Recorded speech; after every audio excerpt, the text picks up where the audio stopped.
All right, good afternoon, everybody. It's Jay again. And I think a fair assumption to a fruit that we all like, I think pretty much covers the whole world palette here, is bananas. All right, so I think we all want to grow bananas, and we all want to have these in our yard, and we all want to harvest fresh bananas because I'll tell you, the store-bought bananas are the only bananas that taste like that. Like every other banana that you grow is going to be much, much better. It's going to be more like a dessert banana. And in fact, a lot of these are just smooth and creamy, and they have hints of pineapple and hints of mango, and man, they're just delicious, delicious, delicious. So we all want to grow these, and I get a lot of questions on bananas, probably more than any other fruit tree, I guess. And it's kind of funny because they're really not a tree per se. They're more of a plant, an herb. They're just chocked full of water. And so I kind of want to go over these and go over a little bit of the care of bananas too, because that's another question I get in a lot of videos, is to not just show off the fruit, but maybe go over a little bit of the care on how to actually grow the fruit, or what you've done to actually get the fruit. And what's really nice about these bananas and a lot of the bananas that I grow is they are right here at your face. They are basically right at eye level for you to pick these and kind of monitor these and keep an eye on these bananas as the fruits start to ripen, which is really nice. And you've noticed too, I've left a lot of these leaves, and I do leave a lot of the leaves to cover the fruit so that the fruit doesn't get sunburnt and it can ripen down here where it should. So let's go over a little bit of the plant here. And I'll show you these guys if I can get over here and give you guys a good view of the cluster, because these do grow in a cluster.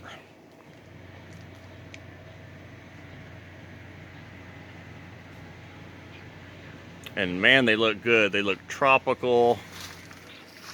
Leaves go way up here. See if that'll focus. There we go.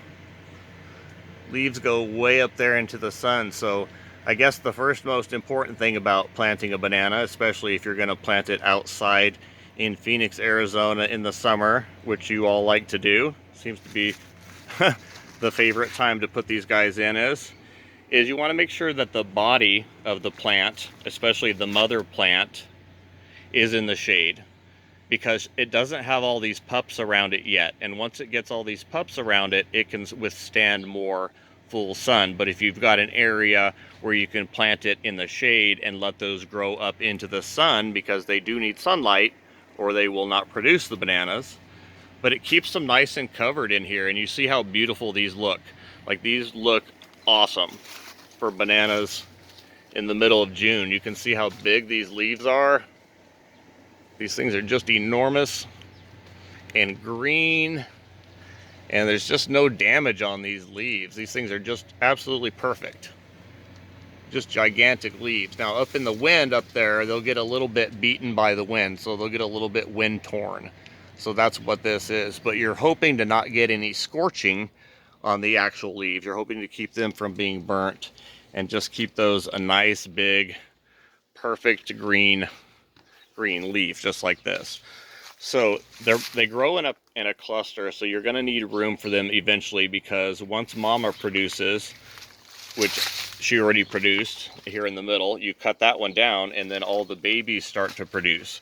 And right now I've got this one that's producing, and then I've got another one that's out here, and it actually goes into the neighbor's yard, but you can see it right here. That's the purple flower, and it's just come out of this other massive banana that's planted here in the back. Well, it's one of the pups, but you can see how big they get. Like, these are like no joke. That's like probably 12-inch diameter.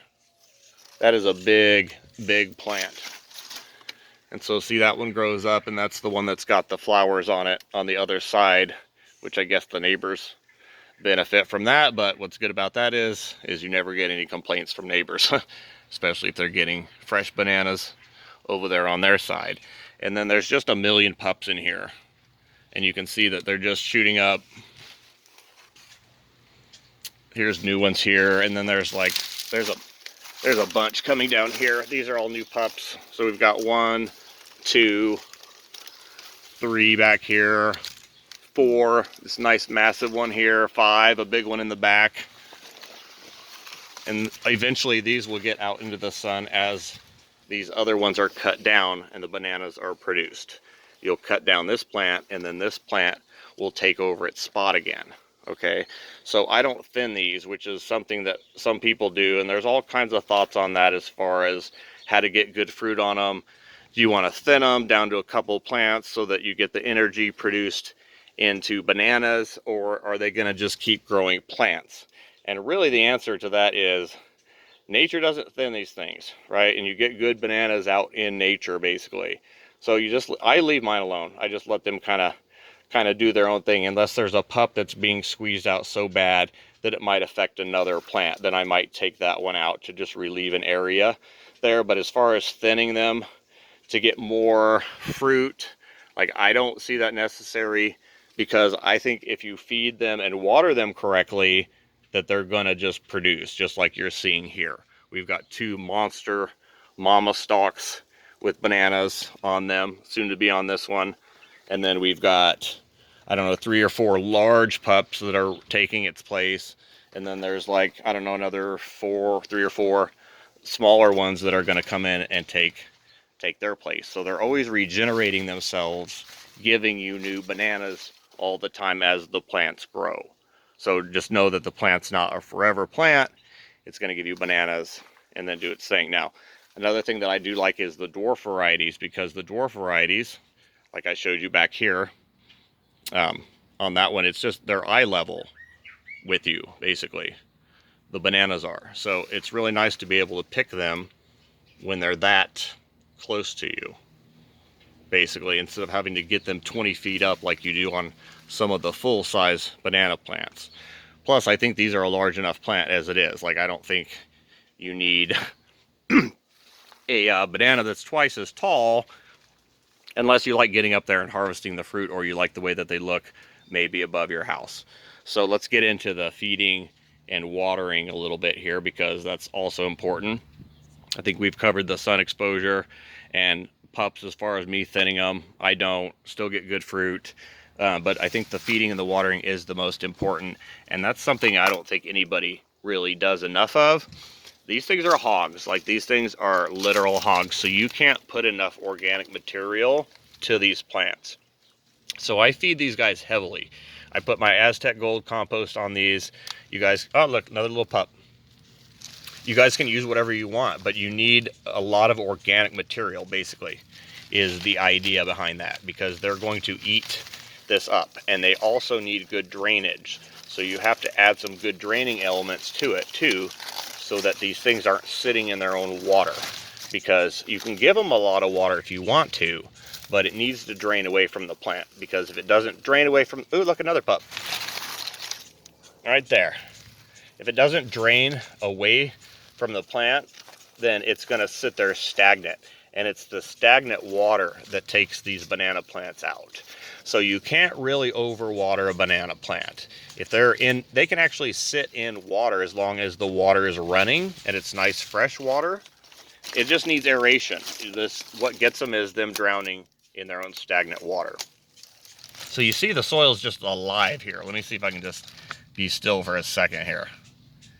It's just alive with all these decomposers out here decomposing all this matter that falls, and that's what rots, and that's what goes back to feed the tree. And of course you got all the earthworms in here too that are decomposing all this matter. So a lot of the banana leaves and the plant goes back to the ground around it. I don't haul it off, actually offside, it just goes back to it.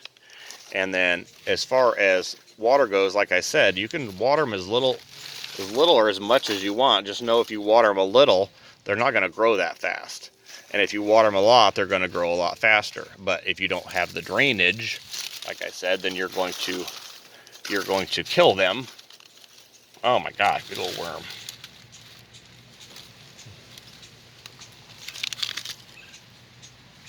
They're like snakes. these earthworms, and they are sprightly. They are down there doing their job. All right, let's cover you back up, dude. That's why you're not happy. So yeah, lots of organic material, and you'll just wouldn't believe the soil life down in here. This is incredible. There's another worm. They're just everywhere. Pill bugs, I love them. They're demonized by everybody, but that's because you don't have enough organic material in the yard for them to eat, so they start eating your actual plants.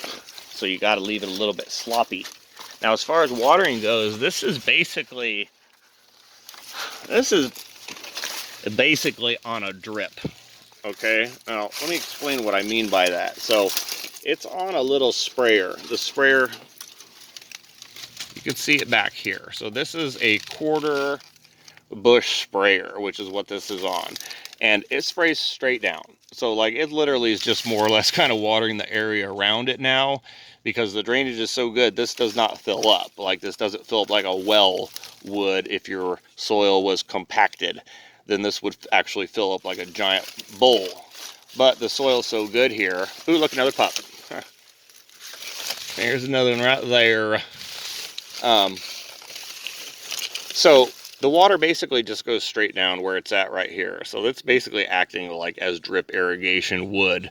A little bit more quantity of water, but it would be the same as if you had left a drip on for a longer time period, basically. Now, it's wet up here.